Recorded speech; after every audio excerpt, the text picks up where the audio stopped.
संदीप जी, मैं कोई इंदिरा गांधी का फैन नहीं हूं, पर अगर आप उनके जो एक्शंस हैं, क्योंकि मैं बहुत सारे एक्शन से सहमत नहीं हूं उनके, पर जो आप उनके मिलिट्री एक्शंस देखें, कुछ सिक्किम में हो गया, सिक्किम पे उन्होंने सिक्किम को लिया, ऑपरेशन ब्लू स्टार का उन्होंने हुक्म दिया जो बहुत ही एसेंशियल था।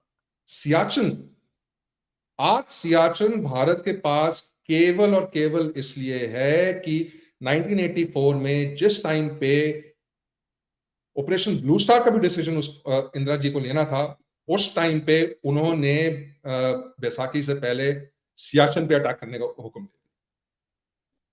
ठीक है,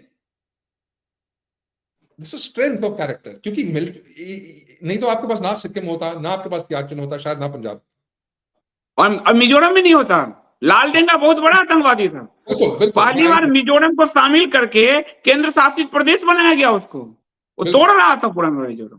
बिल्कुल।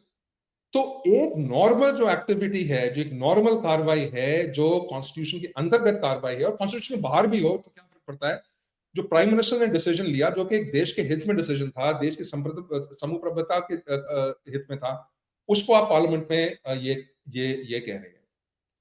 तो ऐसे केसेस में ये तो फिर कोई भी, वैसे भी हम कहते हैं कि हमारे प्राइम मिनिस्टर बहुत वीक हैं, हमारी एक वीक स्टेट है। अरे भैया, एक प्राइम मिनिस्टर ने कोई अच्छा डिसीजन ले लिया, उसको तो क्रिटिसाइज मत करो ना। इसका मतलब यही है कि अगर कल कोई बहुमूल्य इलाका भारत का कोई भी हो सकता है, वेस्ट बंगाल में ले लीजिए, वहां एक बड़ा इशू हो गया और उन्होंने ये आपका हमारा जो सिलीगुरु कॉरिडोर है उसको काट दिया। ठीक है, पब्लिक पे आके, रोड पे आके लाखों लोग आ गए, उसको काट दिया। अगर आप उस पर कोई कार्रवाई करना चाहते हैं तो आप नहीं करेंगे, क्योंकि आप बोलेंगे अपनी देश में कार्रवाई कर रहे हो, आप अपने देश में कार्रवाई कर रहे हो। तो अगर लाल डेंगा पे वो कार्रवाई आवश्यक थी, अति आवश्यक थी, उसकी एक ऑपरेशनल नेसेसिटी थी उस टाइम पे, क्योंकि अगर आप वो नहीं करते तो ऑपरेशन नहीं होता तो बीसराम जाता। तो अगर कोई प्राइम मिनिस्टर वो डिसीजन ले कि नहीं, मुझको ये जो 1-2 लाख लोग आ गए हैं, इनको किसी भी हालत में इनको खदेड़ना है, वहां से कैजुअलिटीज हो तो हो, पर मुझको सिलीगुड़ी कॉरिडोर प्रोटेक्ट करना है, क्योंकि वो लाइफलाइन है, हमें नॉर्थ ईस्ट से प्रोटेक्ट करती है, कनेक्ट करती है पूरे मेनलैंड को।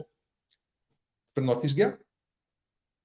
और ऐसे डिसीजंस, ऐसे समय बहुत आएंगे अभी आने वाले सालों में। नहीं, अक्षय जी आए, अक्षय जी आए, झंडा हमारा फेंका गया, ये कार्रवाई नहीं किए। प्रधानमंत्री को आतंकवादियों ने पुल पे रोका, इन्होंने कार्रवाई नहीं किया। शाहीन बाग कार्रवाई नहीं किया। 1 साल तक किसान आंदोलन, कार्रवाई नहीं किया।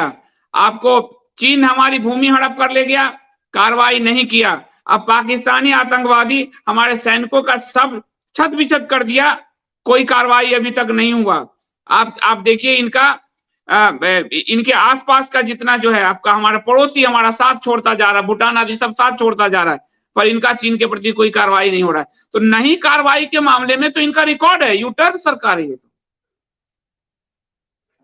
ये तो दिख रहा है। सिलीगुड़ी आप कह रहे हैं, कल को मास्टर राष्ट्रवादी कह देंगे अच्छा हुआ वो चला गया, अब हम स्वतंत्र हैं।